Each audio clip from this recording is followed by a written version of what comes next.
This is Randall Frazier from Orbit Service, and you're listening to the Literati Records podcast.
Welcome, friends, to episode 33 of the Literati Records podcast.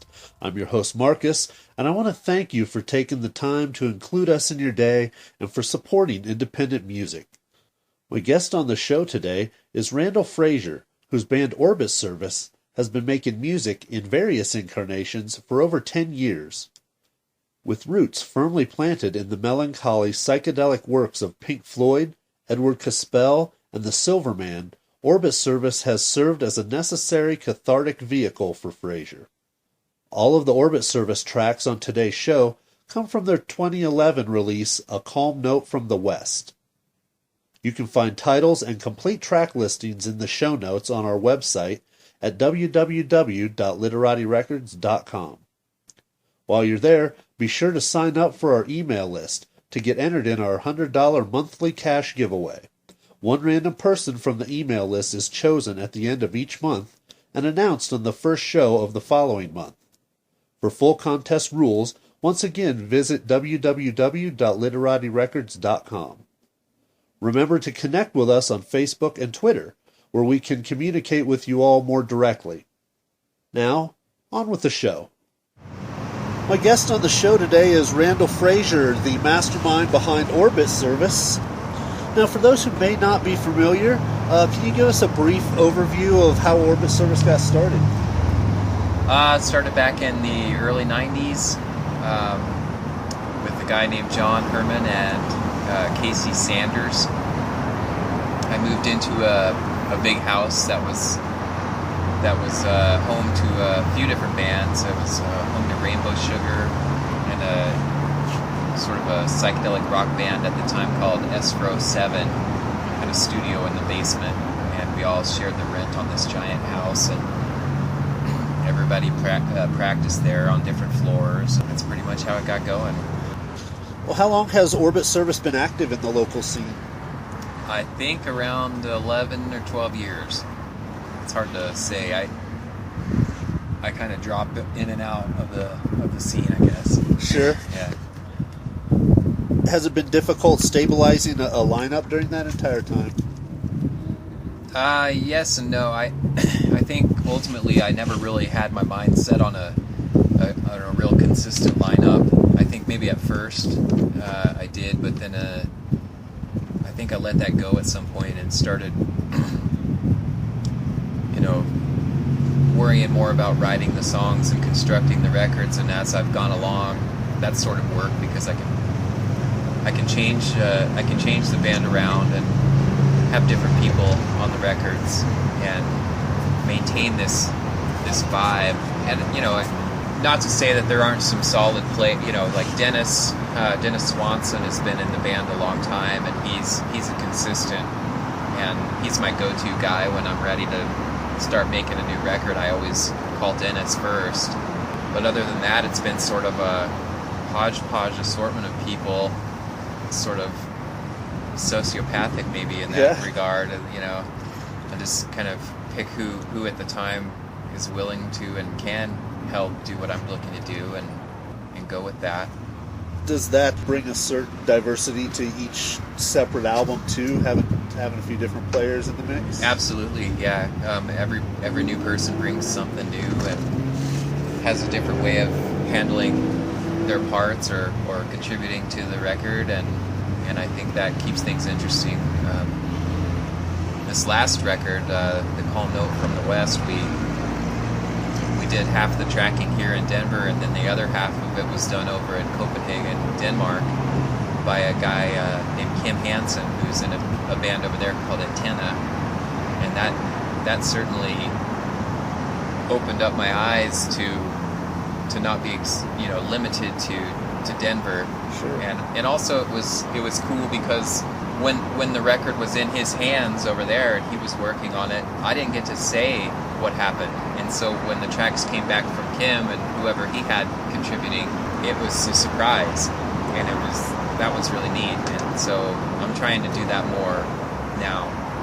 It kind of allows you to get to hear it for the first time a little bit, as opposed to being so involved in it that you can't step back. Yeah, it was kind of scary to let go of it a little bit, but at the same time, once I started getting the tracks back and hearing what was happening, it was really cool because it was things that I would have never done or thought to do, and so I really liked the international production thing. That was really cool, and I'm working on another one now with Mark Spivey, who's in London. He was a member of Zoviet France and is now Dead Voices on Air. Okay. He's played with the guys from Skinny Puppy and stuff like that, so I can't wait to see what he brings to the table. And also Edward Ka-spel and the Silverman from the legendary Pink Dots are going to be contributing as well. And again, I have no idea what they're going to send me, so it's pretty exciting to see what happens. It was David Gilmour, I think, that said, I'd love to be able to put on Dark Side of the Moon and listen to it for the first time. Yeah. But, being there, I'll never have that privilege. Yeah. So you'll get that a little bit. Yeah, it's cool. It's a really nice way to work, and I'm grateful for the technology to do that. Well, Orbit Service music seems to stay rooted in moody, dark, psychedelic territory. Would you say that it provides a necessary cathartic outlet for you? Absolutely. Yeah, I actually have problems if I don't write the music out and get it out of my system, and I become dark and moody. And it's a nice outlet to have. Huh? Yeah. Well, you have a long-standing relationship with Beta Lactam Ring Records. How did that come about?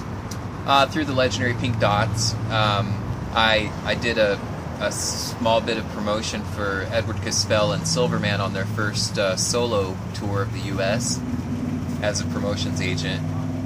And I'd been a fan of the Pink Dots since I was a teenager, so that was a huge honor for me, and I took it very seriously. And right after, I opened for Ka-spel and Silverman then on that tour as Orbit Service, and then not the whole tour, but just in Denver. And then shortly after that was finished, I got put on another tour with Phil Western, who was in Download and also contributor to Skinny Puppy, and we toured through the Northwest and down into California and Arizona and stuff. And when I was in Portland, I met Chris from Beta Lactam, the owner, and he let us all stay at his house, and that's how we met there. And gave him a copy of Twilight.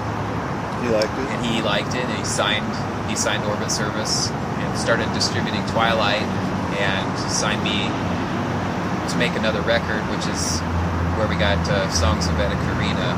That was the first record that Beta Lactam Ring put out, and that really propelled Orbit Service into some other territory that I wasn't really breaking out of Denver until Beta Lactam Ring picked us up. Well, that kind of leads into my next question. What other artists on the label might fans of Orbit Service enjoy? You've probably mentioned a couple at least. Yeah, Edward Ka-spel's solo work is on there, as is Silverman's, and those guys are both huge influences on me. Ka-spel more for his songwriting and kind of strange musical leanings, and then Silverman has a real talent for ambient, sort of dreamy textures and found sounds and experimentation in that regard. So both of those things are part of the Orbit Service makeup, and I blame both of those guys because I was listening to them when I was 15 years old. It's kind of cool to play with your heroes. Yeah, it is. It's really interesting and an honor. Well, being that you're the primary driving force behind the music, how does your focus change when preparing to take the music into a live setting? I don't know that it changes that much. It just sort of, I'm not trying to make a certain kind of music. And in fact, that worked against me for a long time, especially back in the early days, my first couple of records, nobody in Denver was making this kind of music. And it was really weird to go out and play a show because we'd be, the second of three bands, and both the other bands on the bill be playing, Black Flag covers and shit. It's like, that never came out of me. And I just kind of went with whatever came out naturally and never tried to do anything other than what that was. And so I don't know that there's really... I think that's probably served you well. Yeah, I mean, in the long run. Yep. Well, are there any upcoming Orbit Service releases planned for this year? I'm working on a new one right now, like I said, with Mark Spivey of Dead Voices on Air, and it's just in the beginning stages right now. And I've got local contributors, include Dennis Swanson, who's always there, and also I'm utilizing the talents of Daniel Watts and Nathan Jamil they were in a band called In Better Senses. And since I live so far out of Denver now, I live up in the mountains. I'm doing this production with these guys over the internet as well, so I hardly ever see them, which again is cool because I just don't know what they're going to do. Right. But I trust all these guys, and I know that they're all talented and they all know where I'm coming from. So in that regard, they've got a lot of freedom to do what they want, and we'll see what happens. What other local artists should people check out? Who do you kind of like? You do sound down at the Walnut Room, so you get to see quite a few artists. Seen a ton. I really enjoy the Chimney Choir. Really great stuff. Monroe is fantastic, and recently I got to mix Woven Hand for the first time, which Woven Hand blew my mind. Yeah, I mean, I love that band, and I just finished production on a band called The Widow's Bane, who's having a CD release at the Walnut in June 15th. Yep, June 15th, and that's a great band, super talented. And also the Seven Hats, which is another project I've worked with. Julie Davis from Bella Caroli. I did the Bella Caroli records back when they were still a band, and now she's got a new thing called the Seven Hats, which is just beautiful. And that one's May 24th at the High Dive. She's doing a CD release for that, so I just finished production on both of those, and highly recommend both of them. Well, I want to thank you for taking time to sit down with us, Randall. Definitely look forward to a new Orbit Service album soon. Thanks.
beat there in your heart.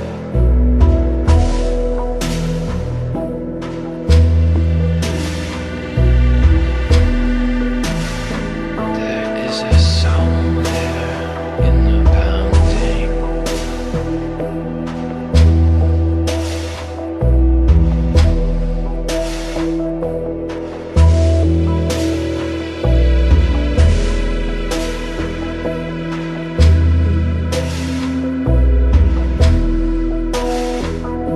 It's what I meant to say.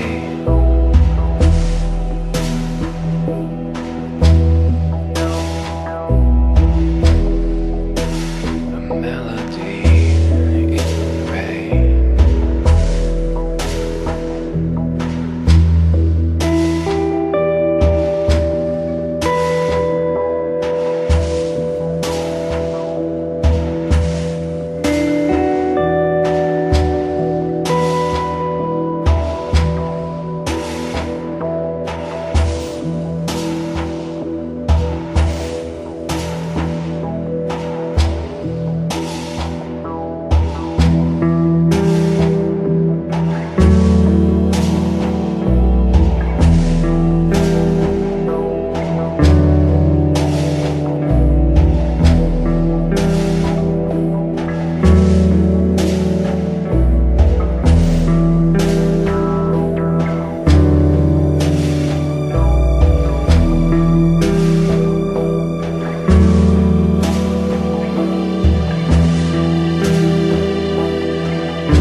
touch your